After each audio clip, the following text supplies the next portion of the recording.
Welcome friends, in part 4 of video, 8 questions on managing project schedule.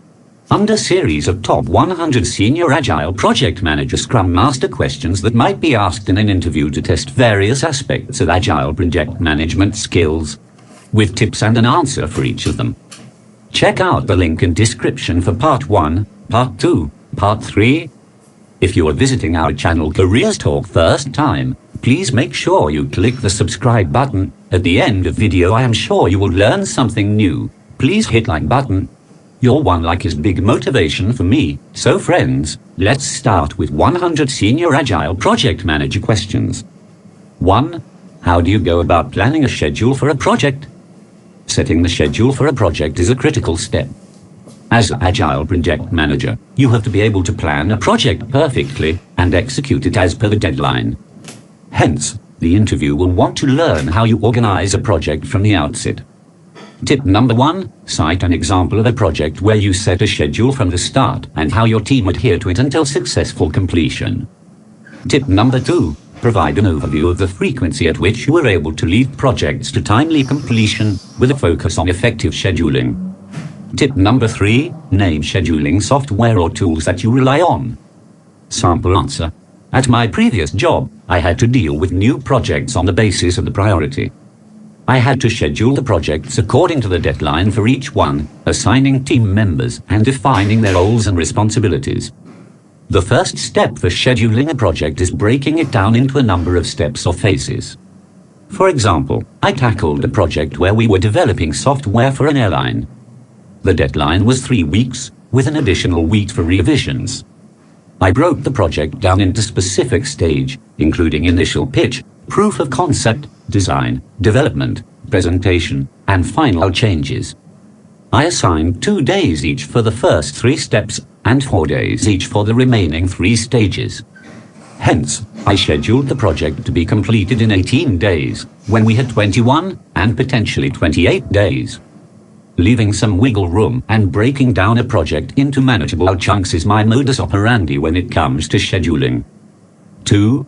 Tell me how you schedule projects and establish timelines. The interviewer wants to learn your ability to schedule projects effectively.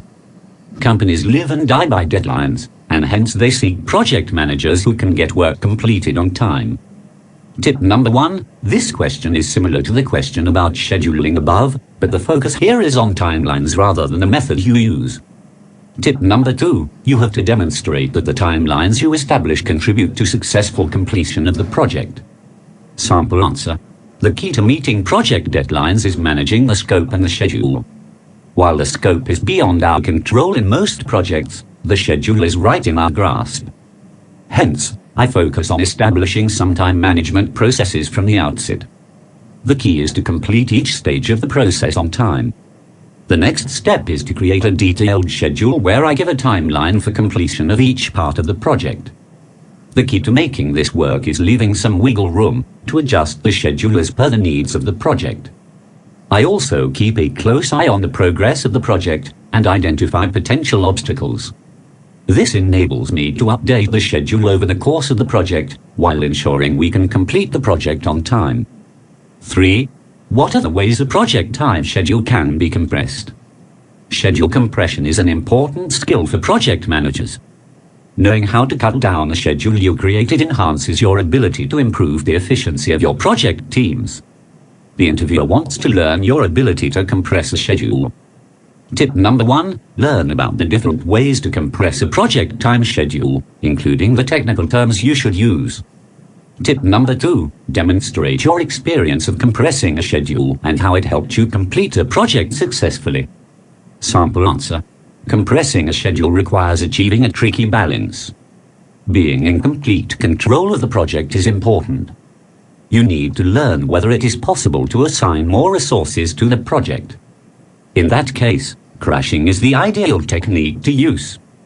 I have worked on projects where the clients changed the scope of the project midway through and I had to bring on more people to expedite the process. In my experience, fast tracking is a more effective method.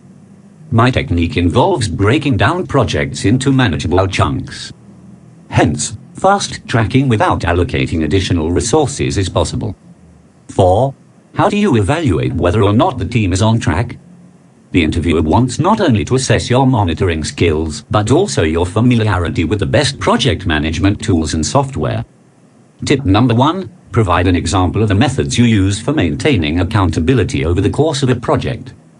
Tip number 2. List the tools that you use for enabling you to keep track of each member's performance. Sample answer. I plan the project carefully and concisely at the start.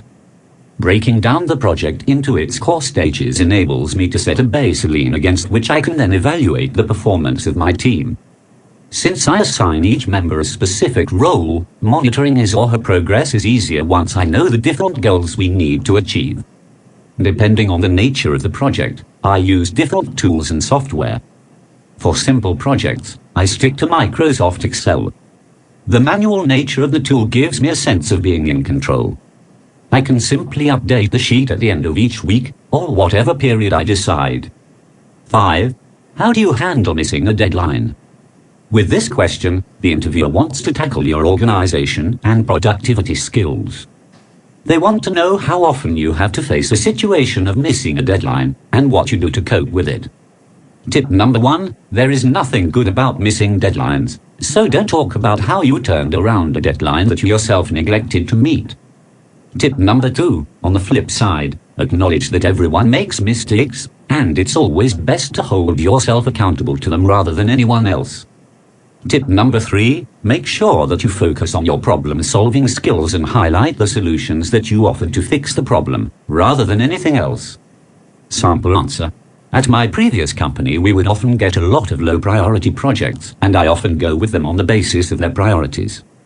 However, one month we had an exceptionally high number of these orders, more so than usual, and missed the deadline for one large project. A few days before the deadline approached, we reached out to the client and informed them of the reasons of delay. Afterward, I spoke with my team and moved our schedule around to get the work done as soon as possible, avoiding unnecessary delays. All throughout the ordeal, we kept the client updated and sent them bits of snippets that were already done with so we could communicate that this is a genuine delay. Now, we were able to send that to the client on the extended deadline, but I needed to make sure that it would not happen again. We assigned a team lead to every project, instead of having one large project pool, and then we started making visual progress reports. This percentage completion goal was set up on the servers online, and everyone was able to visualize how much of the project was done and stay focused accordingly. It turned out to be a very effective strategy, and we had not suffered from any delays ever since we put it in place. 6. How do you ensure your team stays on track to meet project deadlines? The interviewer, naturally, would want to learn about your ability to keep projects on time and to ensure effective completion within the given deadline. Your answer to this question will help the interviewer determine whether you are capable enough for the job. Tip number 1. Provide a relevant example where you were able to complete a project within the deadline. Tip number 2. Demonstrate how your role as a project manager was crucial to the completion of the project. Sample answer. The 2 key tenets of effective project management are accountability and communication. Each member of the team should have a clear idea of his or her role, as well as what the other members are responsible for. By informing each member of their role in the project, I ensure that they are well aware of their responsibility towards their fellow members. They know that if they don't perform, the other members will not be able to complete their tasks on time. Based on this principle, I assign tentative deadlines for each task. These deadlines are well ahead of the project deadline, leaving ample room to cover up for any issues that may arise during the course of the project. Moreover, I follow up with each team member on a regular basis as well as offer guidance and support where necessary. 7. When every task is urgent, how do you determine what to prioritize? When the person is asking this question, they want to know how you handle priorities under pressure. This is a common occurrence in all kinds of jobs. There will be workload, pressure, and dissatisfied and angry clients. When such a situation arises, it becomes important to maintain your competency and prioritize the tasks. Tip number 1, focus on a group activity, where you prioritized for not just yourself but for the whole team and multiple projects. Tip number 2, talk about a situation that had happened, what you did to combat the situation and the results that were achieved because of it. Make your answer uniquely yours and stand out in the crowd. Sample answer. My previous job often required my team to do multiple tasks with narrow deadlines, and prioritizing was an everyday task.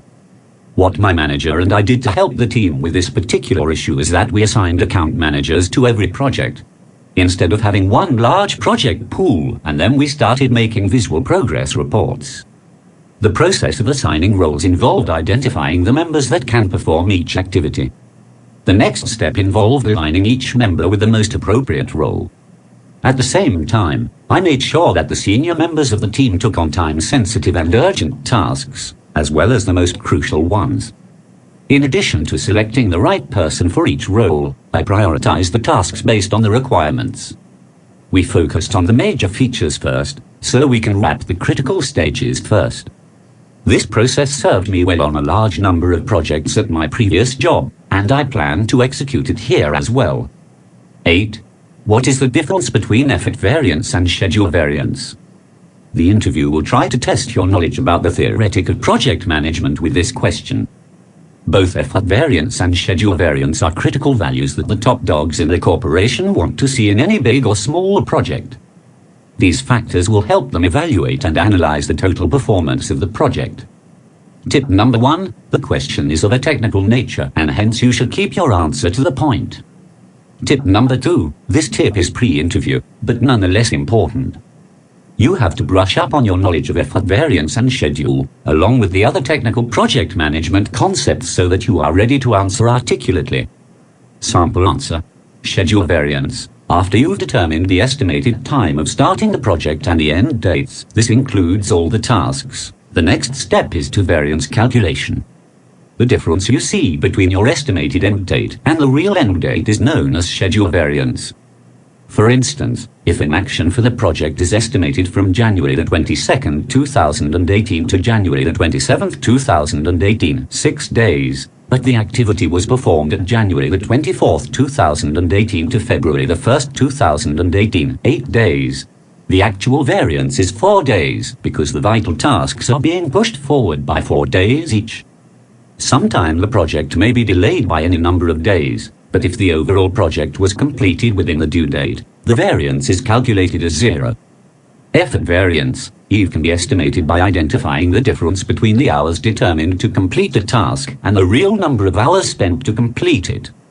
For example, if a task is scheduled to be completed in 50 hours and is completed in 70 hours, the effort variance is 20 hours. So in terms of percentage, 50 hours is 100% and 70 hours is 130%, so the percentage variance of that particular task is 30%.